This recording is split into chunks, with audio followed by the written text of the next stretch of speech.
नमस्कार बच्चों, 10वीं क्लास के विद्यार्थियों के लिए आज हम कर रहे हैं एसएस हमारा है हिस्ट्री। इतिहास में हमारे 5 पाठ थे और पांचों पाठ हमने अच्छी प्रकार से तैयार कर लिए हैं। तो पांचों पाठों के कुछ महत्वपूर्ण प्रश्न, छोटे 1 अंक वाले प्रश्न हम आज लेके आए हैं। इनको हम आज करेंगे। छोटे प्रश्न जो 1 अंक में पूछे जाते हैं, वे लगभग प्रश्न ऐसे प्रश्न लेके आए हैं जो लगभग परीक्षाओं में पूछे जाते हैं। तो इतिहास के आज हम 25 क्वेश्चन लेकर आए हैं आपके सामने। तो 25 क्वेश्चन हम करेंगे इतिहास के। ये इतिहास के ही कंप्लीट 5 पाठों में से ही 25 क्वेश्चन हैं और इनको हम करेंगे आज। तो इनको अच्छी प्रकार से कर लेना, समझ लेना। अगर आपने, मैं अब पूरी हिस्ट्री को दोबारा रिपीट करवाऊंगा, आपकी हर प्रश्न को दोबारा रिपीट करवाऊंगा। अगर आप इन प्रश्नों को अच्छी प्रकार से याद कर देते हैं तो आपके 70% सिलेबस है वो कवर हो जाएगा। 70% हिस्ट्री का सिलेबस कवर हो जाएगा आपका। इससे इन प्रश्नों के अलावा लगभग क्वेश्चन इन्हीं प्रश्नों में से परीक्षा में पूछे जाते हैं। इन्हीं प्रश्नों को बार बार रिपीट भी किया गया है परीक्षाओं के अंदर। तो आशा करता हूँ आप इन प्रश्नों को अपनी कॉपी में उतार लेंगे, अच्छी प्रकार से समझ लेंगे, समझेंगे और कॉपी में उतार करके बार बार इनको याद भी करेंगे। तो पहला क्वेश्चन हमारा है, निरंकुश व्यवस्था से आप क्या समझते हैं? तो निरंकुश व्यवस्था प्रश्नों में भी करवाया है। निरंकुश व्यवस्था है ऐसी सरकार या शासन व्यवस्था जिसकी सत्ता पर किसी भी प्रकार का कोई अंकुश नहीं होता है। ऐसी शासन व्यवस्था जिसकी सत्ता पर किसी भी प्रकार का अंकुश नहीं होता है, उसको क्या कहते हैं? निरंकुश व्यवस्था कहते हैं, निरंकुशवाद कहते हैं। भी ऐसा शासन, ऐसा शासक, ऐसा राजा जो अपने मन की मर्जी चलाता हो, जिस पर किसी प्रकार का कोई कानून ना हो, वो होता है निरंकुशवाद, है निरंकुश व्यवस्था। सेकंड क्वेश्चन है, यंग इटली संगठन की स्थापना किसने की थी? यंग इटली, पहले पार्ट से प्रश्न लिया गया है। यंग इटली संगठन की स्थापना की थी जोसेफ मैस्तिनी ने। जोसेफ मैस्तिनी ने यंग इटली और यंग यूरोप की 2 भूमिगत संगठन थे, उनका निर्माण किया था। तो इसका सेकंड प्रश्न का आंसर रहेगा जोसेफ मैस्तिनी। अगला क्वेश्चन है, यह किसने कहा था जब फ्रांस छींकता है तो बाकी यूरोप को सर्दी जुकाम हो जाता है? ये किसने कहे थे? मेटरनिक ने कहे थे। ये शब्द किसके थे? मेटरनिक के थे। जब फ्रांस छींकता है तो बाकी यूरोप को सर्दी जुकाम हो जाता है। तो ये जो शब्द थे ये किसके थे? मेटरनिक के थे। क्वेश्चन नंबर 4 हमारा है, लुइजे ओटो पीटर्स कौन थी? लुइजे ओटो पीटर्स कौन थी? तो लुइजे ओटो पीटर्स वह जर्मनी की एक नारीवादी राजनीतिक कार्यकर्ता थी जिसने महिलाओं को बराबरी दिलाने के लिए एक राजनीतिक नारीवादी आंदोलन किया था। तो लुइजे ओटो पीटर्स क्या थी? जर्मनी की एक नारीवादी राजनीतिक कार्यकर्ता थी और जिन्होंने महिलाओं को बराबरी का हक दिलाने के लिए संघर्ष किया, राजनीतिक आंदोलन किए। ये थे लुइजे ओटो पीटर्स। अगला क्वेश्चन हमारा रहेगा, मारियान कौन थी? मारियान, तो मारियान कौन थी? मारियान फ्रांस के कलाकारों द्वारा निर्मित एक काल्पनिक महिला की तस्वीर थी। मारियान कौन थी? मारियान थी फ्रांस के कलाकारों द्वारा निर्मित एक काल्पनिक महिला की तस्वीर थी जो फ्रांसीसी गणराज्य का प्रतिनिधित्व करती थी।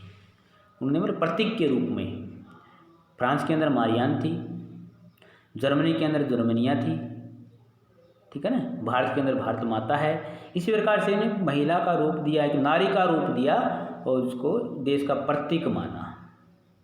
तो फ्रांस के अंदर कौन थी? मारियान थी। मारियान के जो कलाकार, फ्रांस के जो कलाकार थे, उनके द्वारा एक निर्मित काल्पनिक महिला की तस्वीर थी जो फ्रांसीसी गणराज्य का प्रतिनिधित्व करती थी। अगला है जर्मनिया। जर्मनिया कौन थी? जर्मनिया जर्मन के कलाकारों द्वारा जर्मन राष्ट्र की एक महिला का रूप थी और महिला के रूप में प्रतिनिधित्व करती हुई एक तस्वीर थी। ये फ्रांस के अंदर मारियान, जर्मनी के अंदर जर्मेनिया। क्वेश्चन नंबर 7 का था जनमत संग्रह का क्या अर्थ है। जनमत संग्रह, जनमत संग्रह का क्या है। जनमत संग्रह प्रत्यक्ष मतदान होता है। जनमत संग्रह प्रत्यक्ष रूप से मतदान होता है, जिसके जरिए एक क्षेत्र के सभी लोगों से एक प्रस्ताव को स्वीकार या अस्वीकार करने को पूछा जाता है। प्रत्येक मतलब जिसके अंदर मतलब जिसमें हर व्यक्ति भाग ले, अपना मत दे, अपना विचार दे, ठीक है ना, उसको बोलते हैं प्रत्यक्ष जनमत संग्रह। जनमत को इकट्ठा करना, इन लोगों की राय लेना भी ये चीज़ सही है या ये चीज़ गलत है, ये तो जनमत संग्रह बोला जाता है उसको। अगला है निर्जातीय समूह से क्या तात्पर्य है। निर्जातीय समूह से क्या तात्पर्य है। निर्जातीय समूह एक ऐसा समुदाय होता है जो एक साझा नस्ली, जनजातीय या सांस्कृतिक उद्गम या पृष्ठभूमि जिसे कोई समुदाय अपनी पहचान मानता है। तो निर्जातीय समूह ऐसा समूह होता है जो एक साझा, भी एक ही प्रकार की नस्ल के लोग वहाँ पर रहते हों, उनकी जनजाति एक जैसी हो, वहाँ पर रहने वाले जो लोग हैं वो सभी एक जैसी नस्ल के हों, एक जैसी उनकी सांस्कृतिक पृष्ठभूमि हो, एक ही चीज़ से उत्पन्न हुए हों, और कोई समुदाय जिसे कोई समुदाय अपनी पहचान मानता हो, उसको हम निर्जातीय समूह बोलते हैं।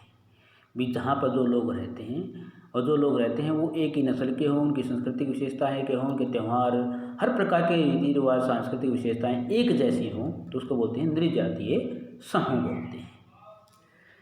अगला क्वेश्चन हमारा लुई फिलिप कौन था। लुई फिलिप कौन था। तो लुई फिलिप कौन था भाई। लुई फिलिप फ्रांस में प्रथम विद्रोह जुलाई 1830 में हुआ था। फ्रांस के अंदर जो प्रथम जो विद्रोह हुआ था 1830 में हुआ था, और बुर्बो राजा जिन्हें 1815 के बाद हुई रूढ़िवादी प्रक्रिया के दौरान सत्ता में बहाल किया गया था को अब उदारवादी क्रांतिकारियों ने उखाड़ फेंका।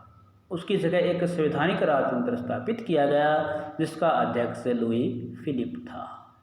अब फ्रांस में जो प्रथम विद्रोह हुआ था वो कब हुआ था। 1830 में। अब क्या था, बुर्बो वंश के जो शासक थे, जिसके 1815 में जो नेपोलियन द्वारा जो क्रांति की गई थी नेपोलियन की, वो नेपोलियन को भी हरा दिया गया था। वीना संधि हुई थी 1815 के अंदर। और तो वहाँ पर जो रूढ़िवादी लोग थे, रूढ़िवादी लोगों ने क्या किया था, दोबारा से जो बुर्बो वंश के जो शासक थे उनको बहाल कर दिया था, उनको गद्दी पर बैठा दिया था। लेकिन बाद में क्या, जो उदारवादी लोग थे, उदारवादी क्रांतिकारी थे, उन्होंने क्या किया, बुर्बो वंश के शासक को फिर से हटा दिया और वहाँ पर क्या लागू कर दिया, एक संवैधानिक राजतंत्र। और संवैधानिक राजतंत्र स्थापित करने के बाद उसका जो अध्यक्ष बनाया गया था वो था लुई फिलिप। कौन था? Louis Philippe. ये था हमारा क्वेश्चन नंबर 9 का। क्वेश्चन नंबर 10 का है बिस्मार्क का कौन था, उन्होंने ऑस्ट्रिया को जर्मन संघ से कैसे अलग किया। अब बिस्मार्क कौन था, बिस्मार्क के बाद में बारे में पढ़ेंगे। बिस्मार्क कौन था भाई? बिस्मार्क पर्सा का प्रधानमंत्री था। बिस्मार्क कौन था? पर्सा का प्रधानमंत्री था। उन्होंने सन 1866 में सडेवा के युद्ध में ऑस्ट्रिया को हराकर जर्मन संघ से बाहर या इस प्रकार के उत्तरी जर्मनी राज्यों को संघ का अस्तित्व में आया। तो बिस्मार्क के बारे में बताना है और उन्हें ऑस्ट्रिया को जर्मन संघ से कैसे अलग किया इसके बारे में बताना है। तो बिस्मार्क कौन था? पर्सा का प्रधानमंत्री था। तो बिस्मार्क पर्सा का प्रधानमंत्री था और उन्होंने 1866 में सडेवा के युद्ध में, सडेवा का युद्ध हुआ और ऑस्ट्रिया को उन्होंने हरा दिया और जर्मन संघ से बाहर कर दिया। और इस प्रकार से उन्होंने क्या किया, उत्तरी राज्यों को एक संघ में अस्तित्व में आया। इस प्रकार से उत्तरी राज्यों का एक संघ था वो अस्तित्व में आया था। अगर पहला पाठ आपने किया होगा तो उसके अंदर इसकी अच्छी प्रकार से वर्णन भी किया गया है, वो देख लेना आप। अगला है क्वेश्चन नंबर 11, यूजिन दे ला क्रोआ कौन था। यूजिन दे ला क्रोआ कौन था? यह क्रोआ है। कौन था भाई? यूजिन दे ला क्रोआ एक फ्रांसीसी चित्रकार था जो सबसे महत्वपूर्ण फ्रेंच रोमानी चित्रकारों में एक था। तो यूजिन दे ला क्रोआ एक फ्रांसीसी चित्रकार था जो सबसे महत्वपूर्ण जो फ्रेंच रोमानी चित्रकार थे उनमें से एक था, यूजिन दे ला क्रोआ। ठीक है, तो फ्रांसीसी चित्रकार थे। अगला है जेल वेराइन से आप क्या समझते हैं। ज़ेलवेराइन शुल्क संघ बोलते हैं जिसको हम, ज़ेलवेराइन शुल्क संघ। तो ज़ेलवेराइन 1834 में पर्सा की पहल पर स्थापित किया गया एक ऐसा शुल्क संघ था जिससे शुल्क अवरोधों को समाप्त किया गया था। तब मुद्राओं की संख्या 2 कर दी गई थी जो पहले 30 से ऊपर थी। तो ज़ेलवेराइन शुल्क में 1834 में पर्सा की पहल पर। ये पहले क्या था, एक ये ऐसा शुल्क संघ था पहले जितने भी अवरोध थे उनको समाप्त कर दिया गया। किस प्रकार के अवरोध, मुद्रा के संबंधित जो अवरोध थे। तो पहले मुद्रा की संख्या कितनी थी, 30 के लगभग थी। अब वो मुद्रा की संख्या क्या कर दी थी, 2 कर दी थी। ठीक है ना। अब पहले कहीं पर किसी प्रकार के पैसे चलते थे, कहीं पर किसी प्रकार के, कहीं पर किसी प्रकार के, उनको घटा करके सभी को पूरी क्षेत्र में मुद्रा के 2 प्रकार प्रचलित हो गए थे। ये था ज़ेलवेराइन शुल्क संघ या ज़ेलवेराइन से हम क्या समझते हैं। अगला क्वेश्चन 13 का है, उपनिवेश किसे कहते हैं। उपनिवेश किसे कहते हैं। गुलाम देश को उपनिवेश कहते हैं, औपनिवेशिक भी कहते हैं इसको, उपनिवेश या औपनिवेशिक। गुलाम देश को क्या कहते हैं, उपनिवेश कहते हैं। अब भारत अंग्रेजों का उपनिवेश था, भारत अंग्रेजों का उपनिवेश था, इंग्लैंड का उपनिवेश था। अगला है, रोल्ट एक्ट क्या था। रोल्ट एक्ट यह अंग्रेजों द्वारा बनाया गया एक ऐसा कानून था जिसके अंदर किसी भी भारतीय को बिना कारण बताए बंदी बनाया जा सकता था। रोल्ट एक्ट क्या था, एक काला कानून था, भारतीयों ने इसका विरोध भी किया था। और इसके अंतर्गत क्या था, इस कानून के भारतीयों को बिना किसी कारण, कोई कारण बिना बताए, बिना कोई नोटिस निकाले उसको बंदी बना लिया जाता था। ये था रोल्ट एक्ट। अपनी किताब से अच्छी प्रकार से पढ़ सकते हैं इसको, पूरा विवरण पहले प्रश्नों में भी करवाया गया है। तो आपको ये क्वेश्चन अच्छे लगें, समझ में आए तो चैनल को सब्सक्राइब करें, वीडियो को लाइक करें। ठीक है। और जो आपको कुछ समझ में ना आए, किसी पूछना है तो कमेंट बॉक्स में आप अपना प्रश्न है वो डाल सकते हैं, उसके माध्यम से आपको, कमेंट के माध्यम से आपको ये बता दिया जाएगा। अगला क्वेश्चन है, गांधी जी ने सत्याग्रह आंदोलन कब चलाया। गांधी जी ने सत्याग्रह आंदोलन चलाया था 1916 में। कब चलाया था, 1916 में गांधी जी ने सत्याग्रह आंदोलन चलाया था। जलियांवाला बाग हत्याकांड कब हुआ, 13 अप्रैल 1919 में। कब हुआ, 13 अप्रैल 1919 में। हिंद स्वराज पुस्तक के लेखक का नाम बताओ। हिंद स्वराज पुस्तक के लेखक कौन थे, महात्मा गांधी। कौन थे, महात्मा गांधी। स्वराज पार्टी का गठन किसने किया। स्वराज पार्टी का गठन किया था CR दास और मोतीलाल नेहरू ने। CR दास और मोतीलाल नेहरू ने इसका गठन किया था, स्वराज पार्टी का गठन किया था। भारत ने पहला अपना स्वतंत्रता दिवस कब बनाया था। भारत ने पहला स्वतंत्रता दिवस कब बनाया था। तो कब बनाया था, 26 जनवरी 1930 को। 26 जनवरी 1930 को बनाया था। अगला हमारा, दांडी मार्च यानी नमक यात्रा कब शुरू की गई। नमक यात्रा शुरू की गई थी 12 मार्च 1930 को। 12 मार्च 1930 को नमक यात्रा यानी दांडी मार्च शुरू किया गया था। अगला क्वेश्चन हमारा, भारत के राष्ट्रीय गीत की रचना कब और किसने की थी। तो भारतीय राष्ट्रीय गीत की रचना 1870 में बंकिम चंद्र चटर्जी ने की थी। राष्ट्रीय गीत की रचना कब और किसने की थी, 1870 में बंकिम चंद्र चटर्जी ने की थी। अगला क्वेश्चन हमें, राष्ट्रवाद का क्या अर्थ है। एक नंबर में पूछ रहे थे राष्ट्रवाद का क्या अर्थ है। तो राष्ट्रवाद ऐसी भावना है जो राष्ट्र के निवासियों में होती है। ये लोग एक जैसी सामाजिक, राजनीतिक और आर्थिक अवस्थाओं में रहते हैं और सम्मान आकांक्षाएं रखते हैं। राष्ट्रीयता की भावना राष्ट्र के निवासियों में राष्ट्र के प्रति स्नेह, घनिष्ठता, गौरव एवं भक्ति की भावना का प्रतीक होती है।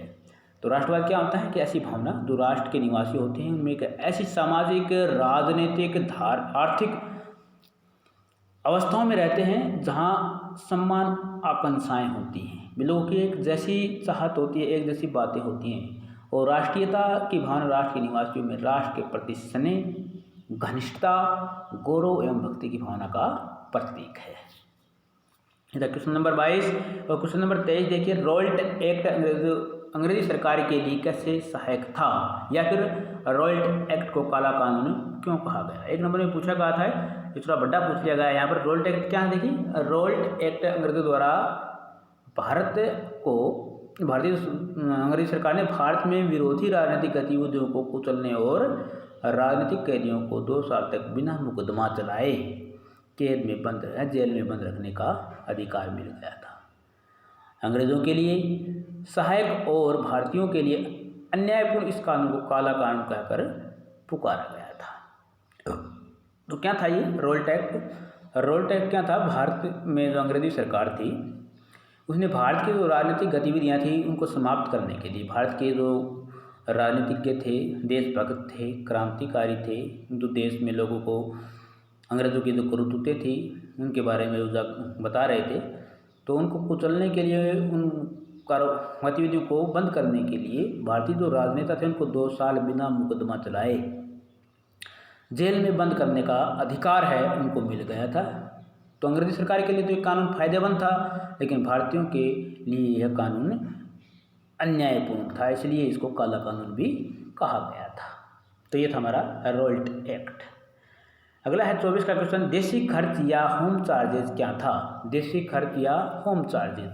तो ब्रिटिश सरकार द्वारा इंग्लैंड में किए जाने वाले खर्च को देशी खर्च या होम चार्जेस कहा जाता था। तो ब्रिटिश भारत के अंदर जो ब्रिटिश सरकार थी, इंग्लैंड में किए जाने वाले खर्च को देशी खर्च या होम चार्जेस कहा जाता था। यह खर्च भारतीय करदाताओं द्वारा दी गई राशि से पूरा किया जाता था। तो ब्रिटिश सरकार थी भारत के अंदर, वो अपने पूरे खर्चे को भारतीय जो राशि थी उसी से पूरा करते थे, उसको बोलते थे देशी खर्च या होम खर्च। कारण लॉ क्या था? कारण लॉ प्रश्न है, कारण लॉ। तो यह इंग्लैंड की सरकार के द्वारा पास किया गया कानून था जिसके अंतर्गत इंग्लैंड मक्के के आयात पर रोक लगा दी थी। तो अपने बड़े प्रश्नों में भी किया है इसको, कारण लॉ को।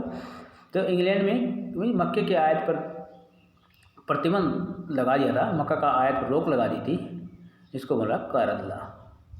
ठीक है ना। इंग्लैंड की सरकार द्वारा एक कानून पास किया गया जिसके अंतर्गत इंग्लैंड के अंदर जो मक्के का आया था, मक्का का जो आया था, उस पर रोक लगा दी थी, इसको बोलते हैं कारण लॉ बोलते हैं। क्या बोलते हैं इसको? कारण लॉ। 1 नंबर में इसको आप लिख सकते हैं। तो ये हमारे 25 क्वेश्चन थे। तो 25 क्वेश्चन को आप अच्छी प्रकार से समझना, याद करना और अपनी कॉपी में भी अच्छी प्रकार से इनको उतारना, ताकि आप इनको दोबारा से रिपीट कर सकें। तो आज की वीडियो में इतना ही करेंगे। अगले वीडियो में अगले 25 क्वेश्चनों के साथ फिर मिलेंगे। तब तक के लिए नमस्कार।